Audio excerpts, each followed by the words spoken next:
Once one of America's top Republicans, Lawrence King is serving a 15-year prison sentence for a multi-million-dollar fraud. But financial crime is only half the story. This is the true story of Lawrence King. It is the story of a cancer at the heart of America and of its continuing cover-up at the highest level. One man is attempting to uncover the full story. John DeCamp is among the most highly decorated Vietnam veterans. A former Republican state senator in Lincoln, Nebraska, he is now a lawyer fighting the legacy of Lawrence King's abuse of power. It's a web of intrigue that starts at our Holy of Holies, Boys Town, Nebraska, one of the most respected institutions in the United States, and spreads out like a spider web to Washington, D.C., right up to the steps of the nation's capital, the steps of the White House, involves some of the most respected and powerful and richest businessmen in this United States of America. And the centerpiece of the entire web is the use of children for sex and drug dealing and drug couriers, the compromising of politicians, the compromising of businessmen, but worst of all, the corruption of key institutions of government that have the duty and responsibility to make sure these things never happen. For John DeCamp, the trail starts in a unique town just outside Omaha. World-famed Boys Town is in the news again. Made famous by an Oscar-winning film, Boys Town is America's favorite children's charity. It was founded in 1917 by a Catholic priest, Father Flanagan. Father Flanagan. The saddest spectacle in our social life is the neglected, unwanted, and unloved boy who has become a serious problem in our society. Boys Town was started to be a home for orphans. That was after World War I. And since then, society has changed and the problems of boys have changed. And so now, it's a question of taking care of homeless, abandoned, neglected, abused boys, and now girls also. Boys Town has been granted the privileges of an incorporated town, a Catholic diocese, and a school district for 500 children. Boys Town has cash reserves of $500 million, but still raises up to $35 million annually, solicited from the public by begging letters and promotional videos. I'm Father Val Peter, the caretaker of Father Flanagan's Stream and the executive director of Boys Town. Does Boys Town really exist, people ask me? You bet it does. Located in the heartland of America, Boys Town youth have come from many backgrounds and locales. As they graduate, they shall seek new adventures and head for different places. But always, they shall carry with them the spirit of Boys Town. If you'd like to help Boys Town, send your tax-deductible gift to Father Val Peter, Boys Town, Nebraska, 68010.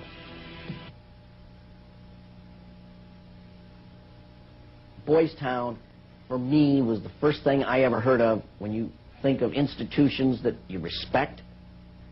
Believe it or not, I was there for a while when I was a young boy. When an institution like that gets contaminated, then you better, if you got any decency at all, do something about it, or at least get it cleared up. John DeCamp lays the blame for the contamination of Boys Town on the one-time leader of the National Black Republican Council, Larry King. Larry King was the fastest rising black star in the entire Republican Party of the United States during all of the 1980s. And he was also one of the most evil individuals in this country in terms of being a dealer of children, in terms of being a thief, 40 million that they documented he stole, and in terms of using and compromising and corrupting one after another politicians. The base for his network was the Franklin Federal Credit Union, a people's bank in Omaha, Nebraska. Larry King was its general manager.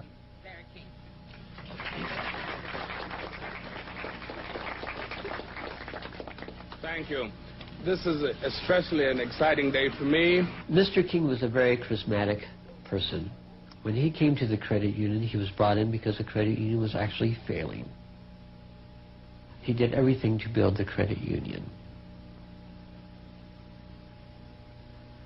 King courted the leaders of Omaha's wealthy business district. Banks, industry, and charities placed millions of dollars in King's hands. From 1979, Larry King developed close commercial ties to Boys Town, and Boys Town youngsters were sent to work for his companies. Boys Town had quite a few accounts at Franklin Credit Union. Those were considered very valuable accounts. They were handled exclusively by the bookkeeping department. But on the average of once a month or once every 2 months, we always seemed to incorporate a person from Boys Town. But King used Boys Town not just as a source of young boys for his business. He prostituted them at sex and drug orgies. Paul Bonacci was a victim of King's abuse. He was also sent by King to lure Boys Town youngsters off campus. We used to just drive around and go up toward a home. That's when we used to do some of the scavenger hunts with picking up some of the kids. You know, just kind of win their confidence, become friends with them for a while. Start inviting them to the parties. The kids were 10 years old or older.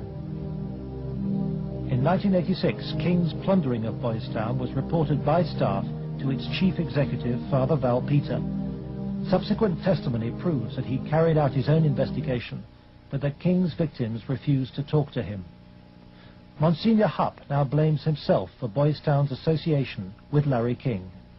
Well, in retrospect, I regret having any association with Larry King. Had I known it at the time, it would never have happened. Could you understand why a very detailed report from a social worker employed at Boys Town, identifying children and identifying their alleged abusers, never saw the light of day? Nothing happened with that. No, I can understand that, because had I known that, I wouldn't put up with that. But is that something like that happened? I don't know. Nebraska has a very clear statute that child abuse allegations should be reported to authorities. They shouldn't be reported to the principal of a school, director of a facility. They should be reported directly to either Child Protective Services or law enforcement. And so Larry King remained free to feed his pedophilic parties with child victims. But in 1988, a routine review brought King's involvement with Boys Town youth to the attention of Nebraska's State Foster Care Review Board. And the information presented to the Foster Care Review Board, either via the telephone reports, the personal reports, or the reports we reviewed, Larry King's name was consistently present as someone that the youth were making allegations against. I would say we handed over at least a foot-high amount of material to authorities, and nothing happened. Omaha police now accept that Larry King may have been abusing children. Good morning, Roberta. But its most senior officer claims the evidence was not conclusive. It is certainly possible that Mr. King was involved in illegal acts with children. If there was sufficient evidence of those types of allegations, he would have been prosecuted by the county attorney's office. For me, it was very clear that the case was not investigated and not pursued because of the alleged perpetrators. Those perpetrators, named by the children, were some of the richest and most influential citizens in positions of power in the state.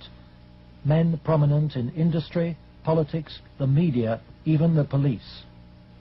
We can only name the ringleaders. Besides Larry King, They were department store millionaire Alan Baer and the celebrity columnist of Omaha's only newspaper, the World Herald, Peter Citron. With the judicial system apparently paralyzed, Larry King spent Franklin's money on courting political influence. $10 million went on jewelry, flowers, and private planes. He cultivated contacts in the inner circles of Ronald Reagan's White House. At his palatial homes, 3 in Omaha and 1 in Washington, D.C., he held extravagant parties for the influential and powerful. His lavish spending bought him a protected life.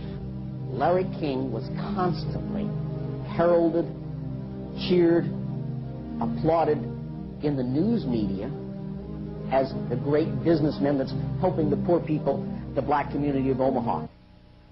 But King's extravagance attracted the attention of the Internal Revenue Service. As a result, on April the 11th, 1988, the Franklin Credit Union was raided and closed by the FBI.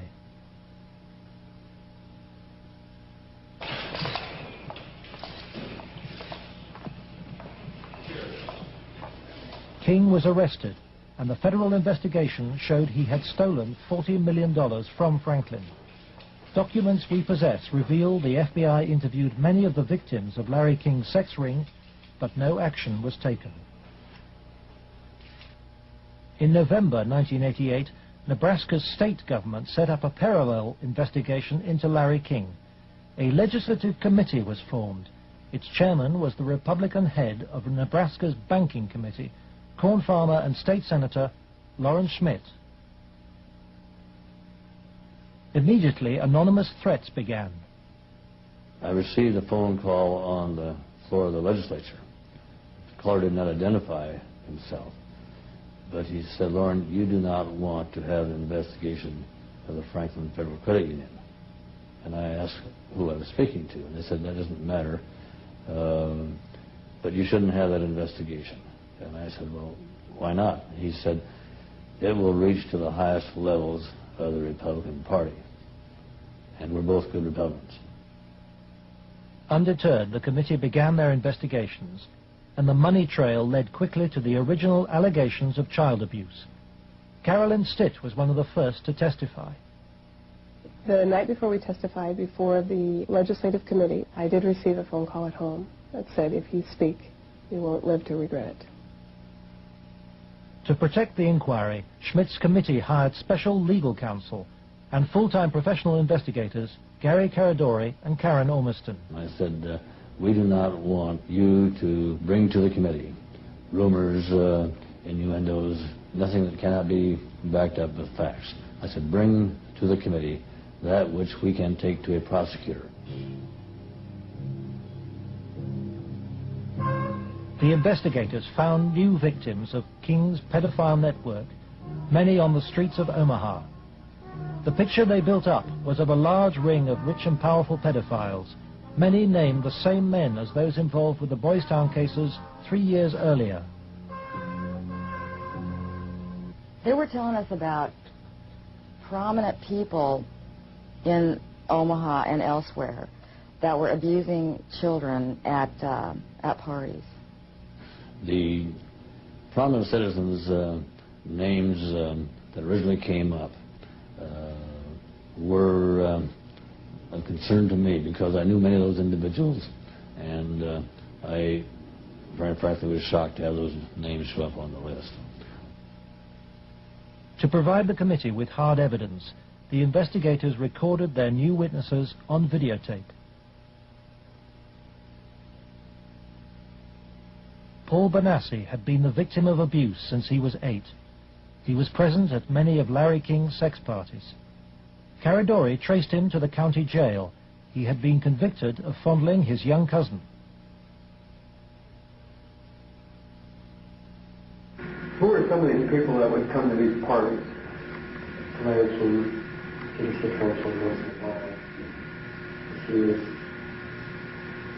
didn't seem like doing it. Media personality Peter Citron procured some of his victims from Boys Town. The kids he liked were mainly around the age of probably about 8 and 13. is mainly fondling and oral sex with him. He did have some anal sex, but he usually did that with the older kids. The parties involved ever more sadistic abuse. Whenever you were tied up, was there anybody else present other than you, Peter Sitchin? Yes. Who was that? It was Alan Bear sometimes. Millionaire Alan Bear hosted parties for a large number of sadistic pedophiles. Paul Bonacci suffered at their hands. Okay. They tied me up and had some other kids perform sex on me. They came to me and they burned me some cigarettes. Okay. Just take a deep breath now.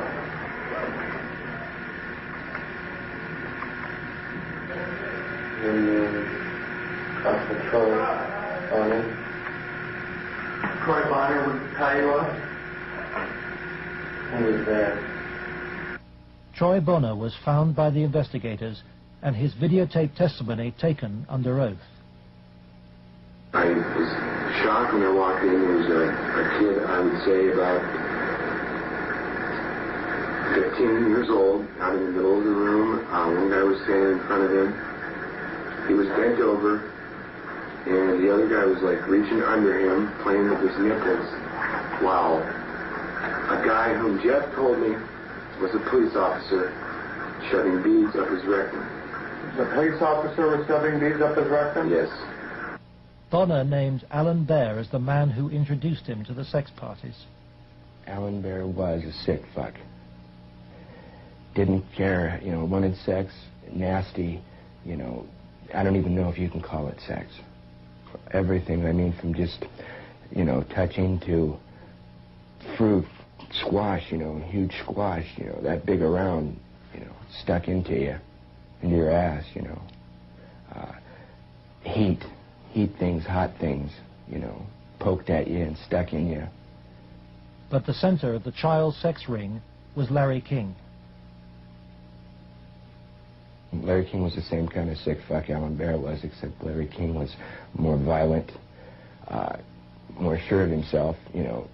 I got those scars on my arm one night at a party where Larry King, wanted to see how strong a man we were or something, and have us push our arms together, and then you'd light cigarettes, and as soon as you get burning, you just drop them down between your arms and, let it burn. And they made us stand there naked and touch each other while holding our arms together and burn cigarettes where, it's on film someplace. I mean, they filmed it, burning, I mean, I would, see him fuck a 10-year-old boy in the ass, until he bled and, just pull out and stop and, push him down, and then go out and, meet with decent people. King would also provide underage girls for abuse. Alicia Owen told the investigators she was 15 when she attended her first party, introduced by a Boys Town boy. Caridori discovered her in jail where she was serving a sentence for passing bad checks. I met some guys there that were from Boys Town, and it was at that party that I met Larry King. At the time that I met Larry King, I did not know that he was Larry King. I had met him. It was the first time I'd ever met him. Larry King and Alan Bear frequently hosted the child sex parties in penthouse apartments at the Twin Towers luxury block in Omaha. A lot of it was me handcuffed with my hands behind my head and my feet tied, and doing different things. What do you mean? Sometimes there'd be a guy straddling over my face. Okay. Most of the time, Larry King took pictures quite a bit during that time. I know it's difficult. I don't know. Okay. And I think I could have said no. Okay. But I don't know. Okay. And Alicia, you're a victim. And with the young age, let's go off camera for a minute.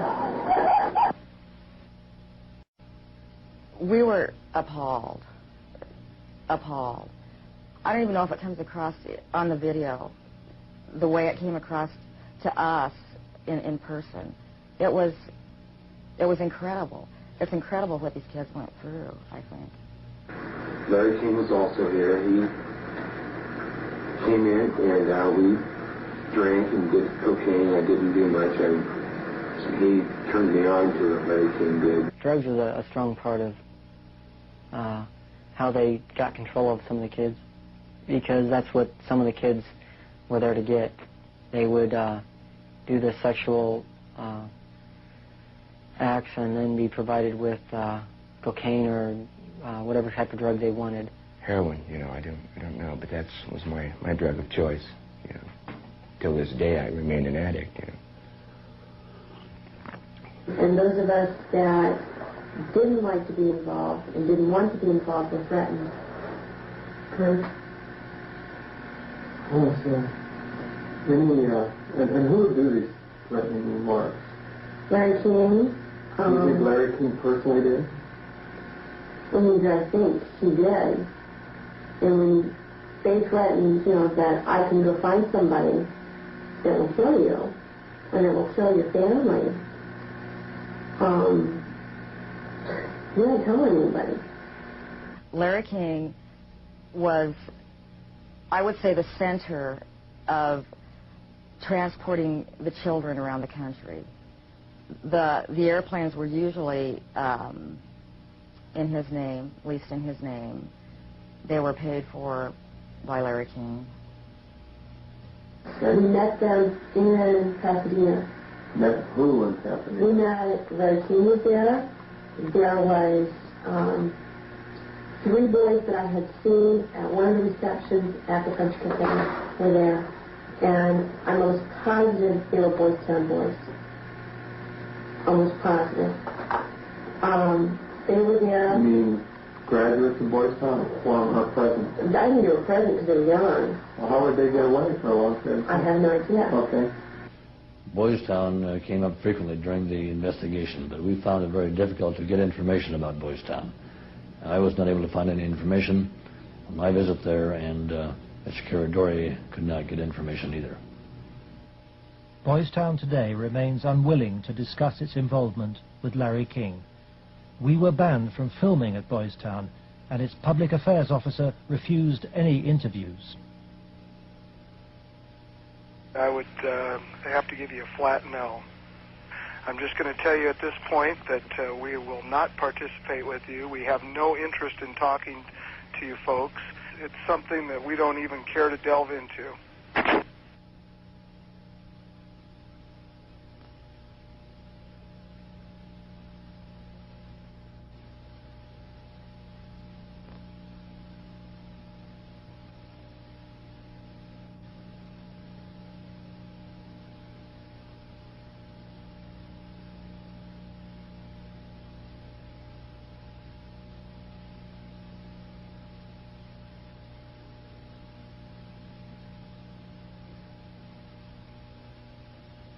By the spring of 1990, the Nebraska State Committee was convinced by the evidence of an organized child abuse ring.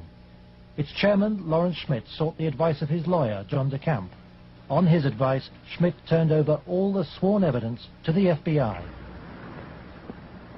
But immediately, the videotape testimony was leaked to a hostile local media. The media immediately started discrediting the witnesses. They were, the witnesses came across in the media, in the Omaha World-Herald, especially, as the criminals. The last 3 victim witnesses were demolished by the press, particularly the Omaha World-Herald. The paper never looked for information that would support any of the allegations. The whole purpose of the stories was to destroy any credibility that these youth may have. I've heard that people said that Gary Caradori coached me and that he told me what to say, but the fact was I didn't meet Gary Caradori until way after I'd already talked to the Omaha police about the abuse and had named all the same people. Paul Bonacci maintains that neither the FBI nor the Omaha police took his allegations seriously. They didn't ask me very much about Larry King or even Alan Bear at all. They treated the allegations that I made about the people who abused me almost like a joke. The stories were of such significance that the investigators first wanted to prove the accuracy of the stories. As they set about the investigation of the initially three and then a fourth person who were telling the stories, as the investigation developed, it became obvious to the investigators that the information was not accurate, that in fact it was an entire conspiracy of allegations, none of which had any truth to them. I was very disappointed with the way the FBI and law enforcement treated the victims. They, in fact, turned them into the offenders, so to speak. And instead of taking the evidence that was delivered to them by the victims and interrogating the persons whom the victims identified, they seemed to bear down and try to get the victims to change their story. It seemed to the investigators that the establishment of Omaha was closing ranks. Then Troy Bonner was brought in for questioning by the FBI. The FBI's attitude was, just no, these kind of things don't happen. From the first interview when I went, and realized they don't believe a fucking thing I'm saying, they were just appalled. But I realized what that look in their eye was back then. It was fear. It was fear of it, I had witnessed, firsthand things that would, destroy this city, people, a position, what I mean? It's not going to be believed, they said. It will not be believed. You will be found guilty of perjury, and they weren't telling me maybe. They were saying, there's no way. You go on with this story, you're going to jail. That was said to me direct. Troy Bonner agreed to withdraw his videotape testimony. The FBI used Troy in an attempt to persuade fellow witness Alicia Owen into abandoning her evidence about Larry King's nationwide network of powerful pedophiles. We have obtained the recording of the phone call made by the FBI on March the 9th, 1990. It is significant evidence for John DeCamp. This is Special Agent Michael F. Mott. Following will be a consensually recorded telephone call between Troy Bonner and Alicia Owen. Hello. Hi. Hey, what's going on? I'd like to ask you that. No, talk to me. No, you talk to me. I don't understand why you're lying. Why are you lying? What are you talking about? That's what I'm asking you. You're calling me why I'm lying? Yeah. You can talk to this whole thing, Alicia. You're full of shit. Either tell me what's going on. You're full of shit. Hey, look. Who do you have listening on the phone? I have nobody listening to me. I'm listening to you, and I'm hoping you give me some fucking answers. I'll be honest with you. I don't know what kind of game you're playing. I'm not trying to play a game. I'm not going to go to jail for you. And that's what's going to happen. Why would you go to jail? Jail for telling the truth? No, jail for lying. What have you lied about? I haven't lied. Okay, but why are... Listen, shut up. Listen to me. You're not out here being talked to them every day. The pressure's kind of hard. You literally have to have bricks for brains to take on the FBI in this country. And that's exactly what you have to do this properly. They now, in my opinion, in my investigation, are the architects of the cover-up. We asked the FBI in Omaha for an interview about its investigation of the Franklin scandal. Larry Holmquist for the FBI here. We feel it would be inappropriate for us to comment. We work this with the Omaha Police Department, and we just don't feel it would be appropriate for us to make comments.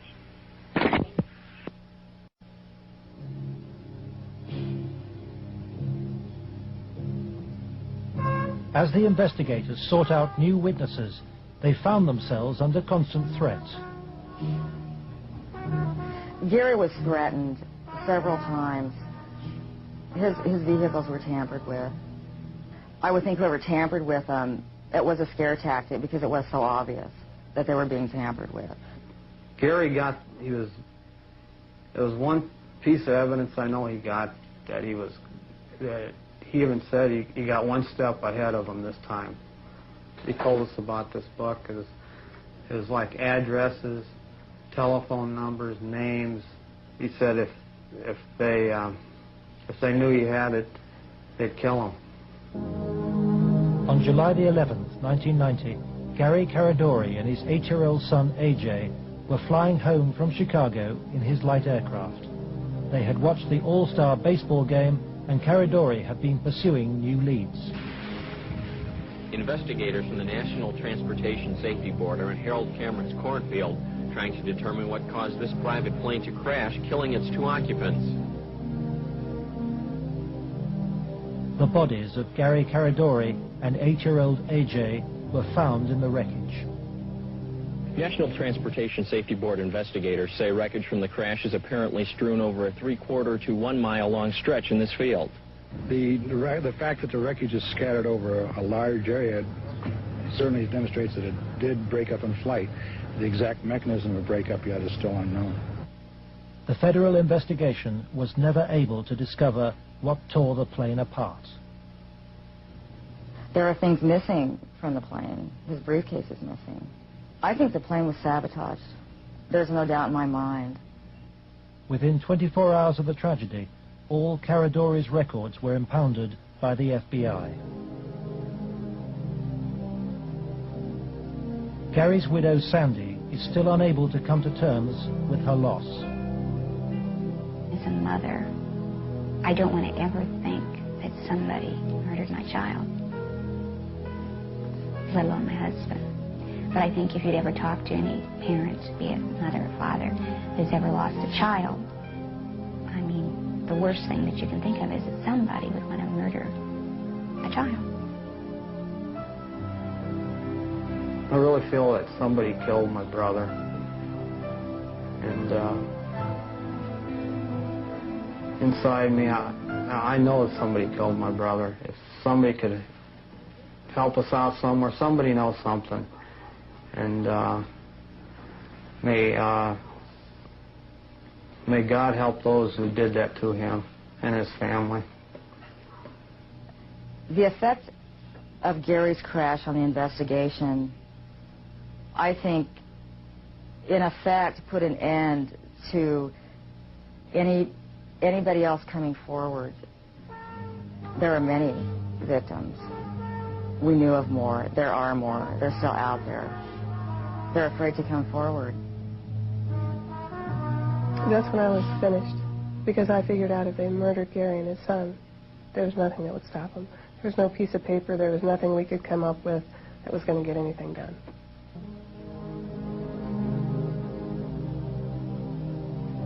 But Gary Caradori's death pricked Troy Bonner's conscience.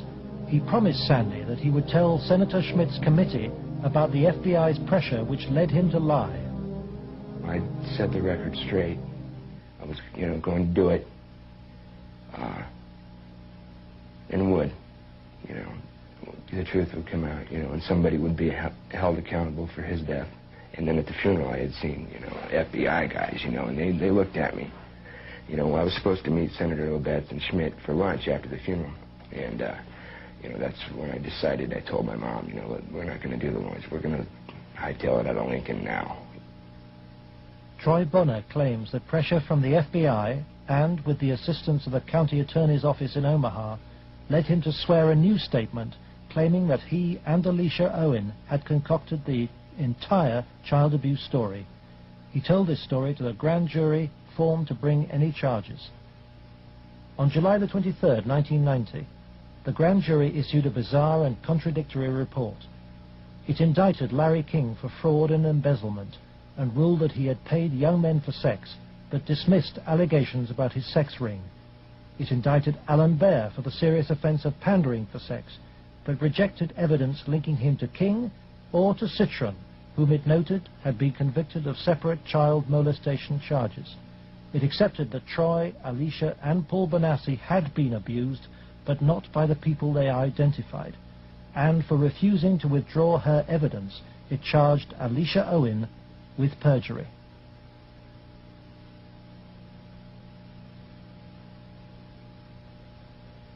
Lawrence Schmidt's legislative committee issued a report denouncing the grand jury. Schmidt acknowledges that the system failed both the victims and him. I had, I think, as distinguished a record as anyone could put together in 24 years. I was told that would be curtailed, and it was. I was told I'd have financial problems, and I did. The message was not lost on most politicians in Nebraska. I think the message that was delivered was, if any legislative committee ever tries to conduct a thorough investigation again, the same thing will happen.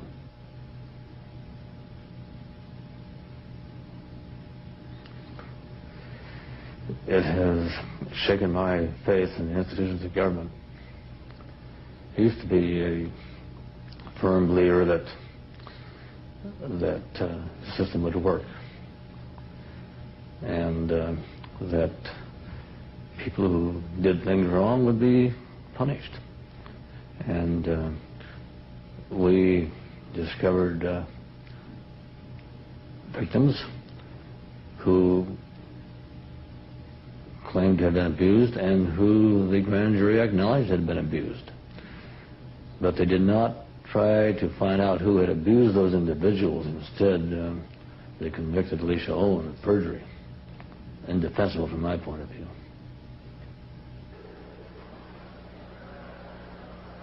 The trial took place in July 1991. Troy Bonner testified that the child abuse story had been an invention. As a result, Alicia Owen was sentenced to between 9 and 25 years in prison.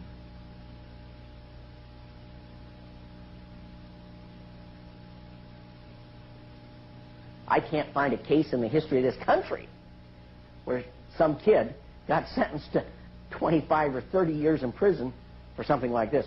If you were going to pick a what I call a telesign, something that says something fishy about the whole thing, it was in the sentencing itself.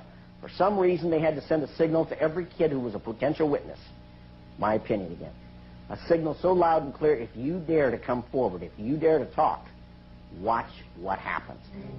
Alan Baer was fined $500 after pleading no contest to a reduced charge of aiding and abetting prostitution. Peter Citron served 2 years of a 3 to 8 year sentence. Thanks to Troy Bonner's lies, Larry King never faced child sex charges.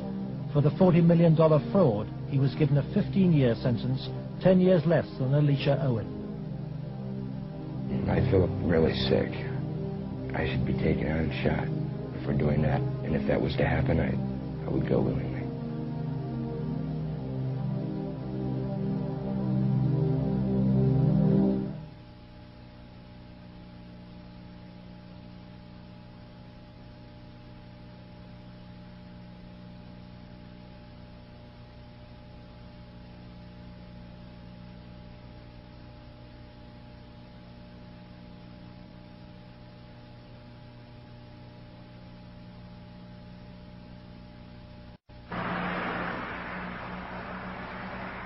John DeCamp, former state senator and Vietnam veteran, is now the only man fighting to help Larry King's victims.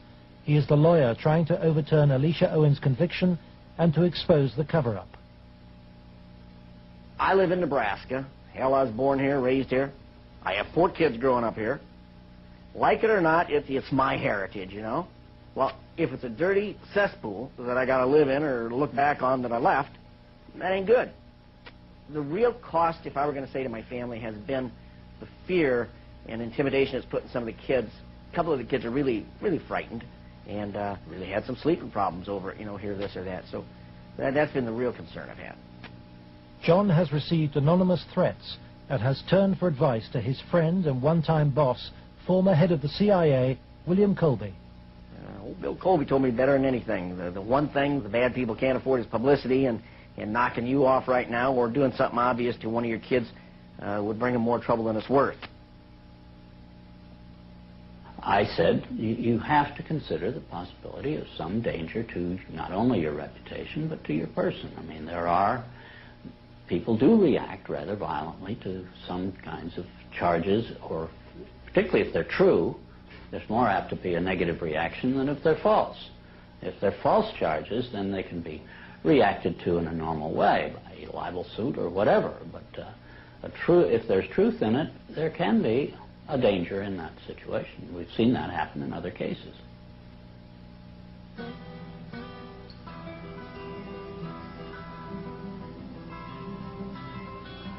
John arranges to meet Troy Bonner, the young man he sees as the key to the cover-up.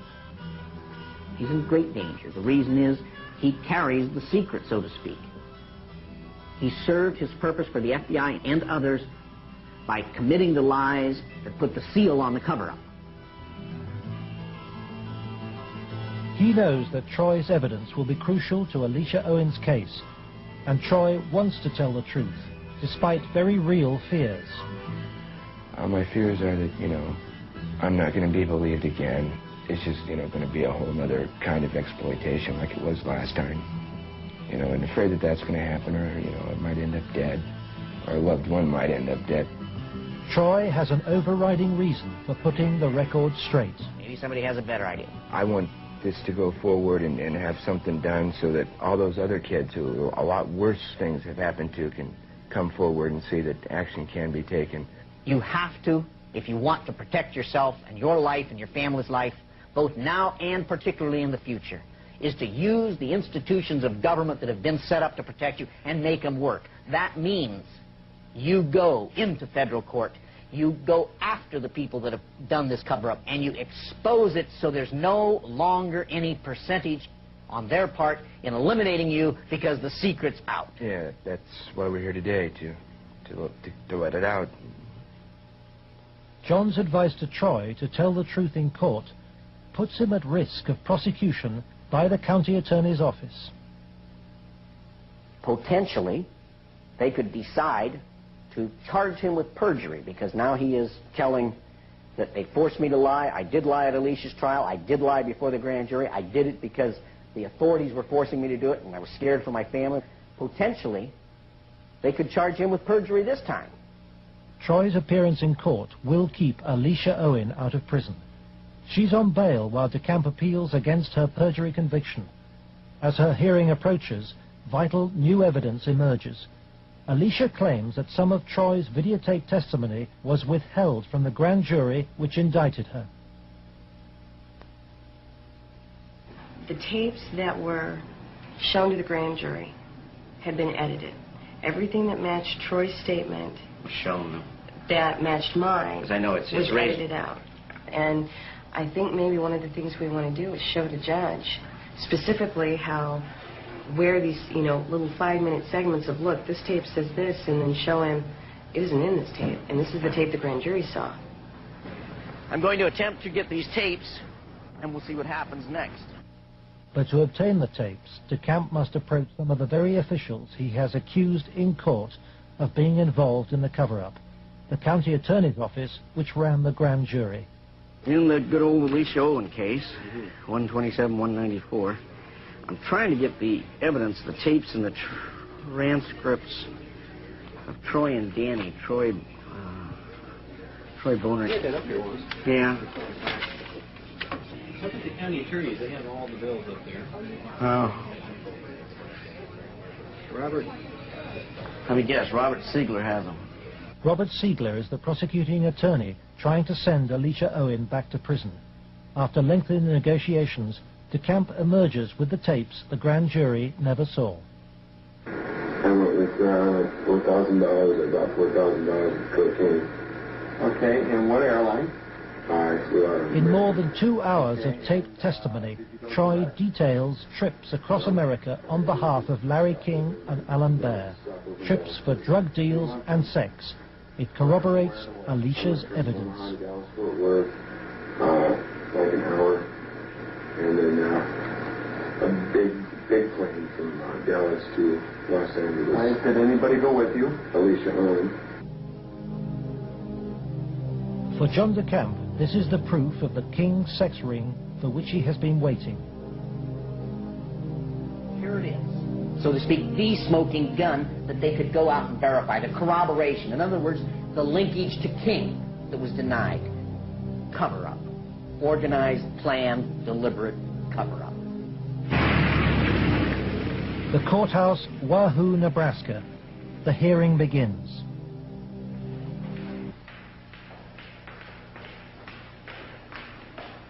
Alicia Owen is ready to testify. So is Paul Bonacci. But there is no sign of Troy Bonner.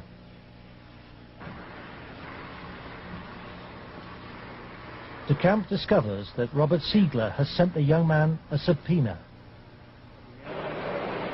Fearing arrest for perjury, Troy has gone into hiding. DeCamp is without his most vital witness. Trying to subpoena him before this guy says, Troy, okay? In court, Alicia's case is adjourned. The county attorney's office begins to search for Troy Bonner, but County Attorney Siegler won't say why. I'd like to ask you whether you're about to charge Troy Bonner with perjury. Every victim witness who stepped forward in any way, or even was a potential witness that somebody heard about, has either been killed, put in jail under some theory or other, terrified or run out of the state, discredited. Every perpetrator, even the convicted ones, have been treated as conquering heroes. Peter Citron lives in the same house where he abused many of his young victims. Alan Baer lives in the most exclusive part of Omaha. He recently bought a downtown shopping mall. Many of the other abusers named by the children have risen within Nebraska's state government and legal system and within the Republican Party. Obviously, the FBI was protecting something a lot more significant than a bunch of old pedophiles having improper relations with little boys. They were protecting something a lot more significant than a bunch of drug peddlers. They were protecting, in my opinion, they were protecting some very prominent politicians, some very powerful and wealthy individuals associated with those politicians and the political system, up to and including the highest political people in this entire country.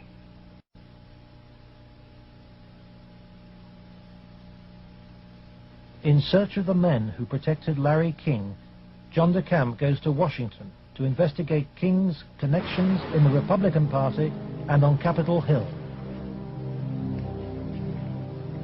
Paul Bonacci provides him with the evidence that Larry King threw child sex parties here at his rented $5,000 a month Washington house.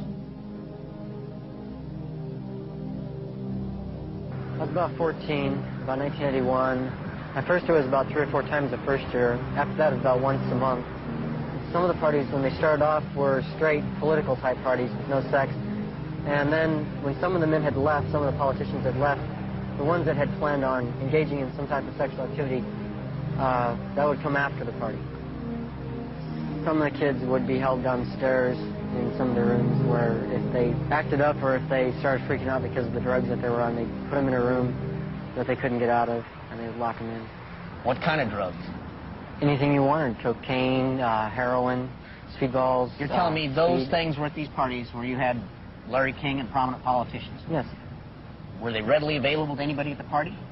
At the after parties, they were readily available for anybody. Beforehand, they did it more upstairs than they did anywhere else, and it was kind of in the back rooms.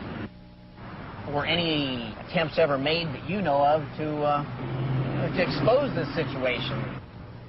As far as I know, nothing's ever been done, and most of the people that were in there had already been, I guess you could say, compromised. King's partner was Washington lobbyist Craig Spence.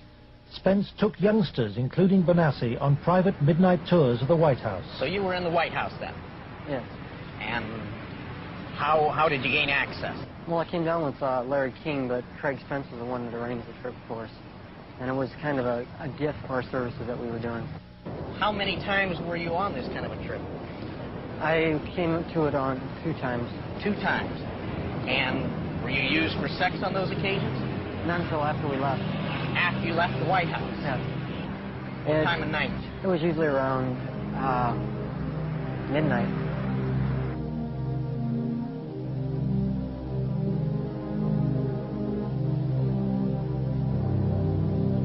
just kind of weird being in the White House at that time of the night, and getting to go into places that the guy was telling us that nobody gets to go to. I mean, I seen rooms in there that I'd never even heard about.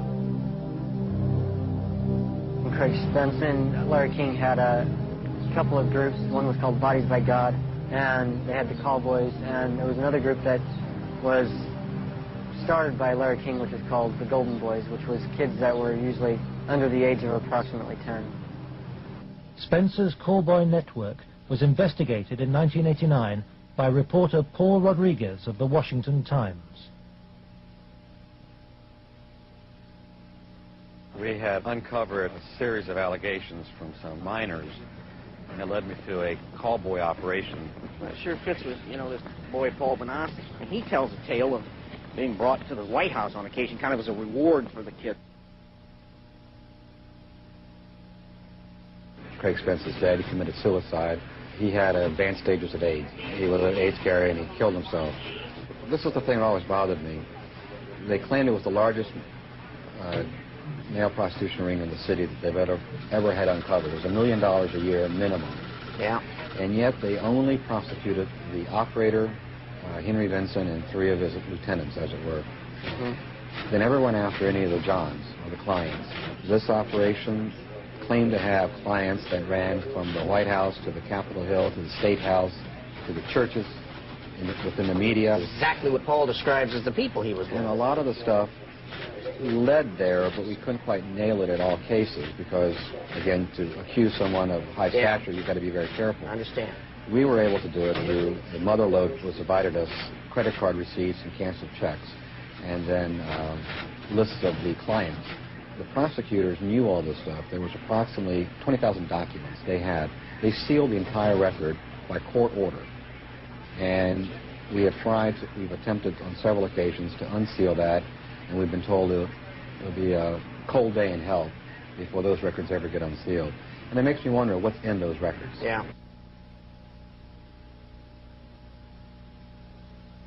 John DeCamp believes that the legal system is still being subverted and that the people protected are still at the heart of the American establishment.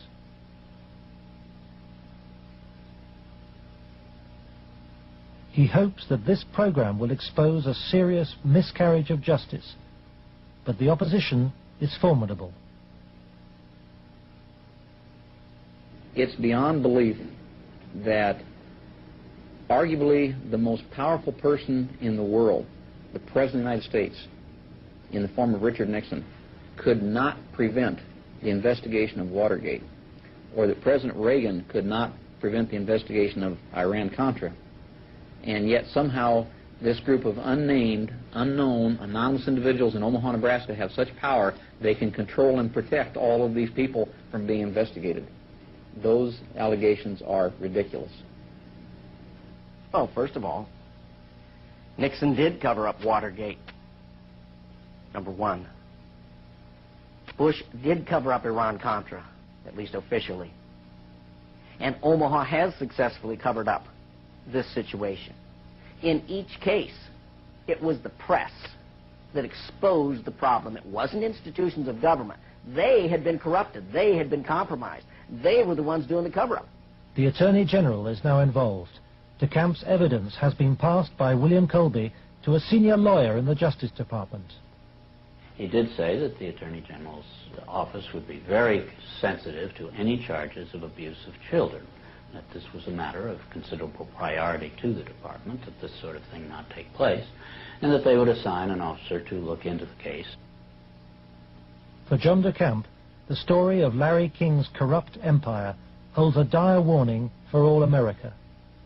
If you can control about 3 or 4 key elements, you can totally own a state. You can make right wrong. You can make truth falsehood, falsehood truth. If you control the media, if you control the Justice Department, if you control the police, you own the system.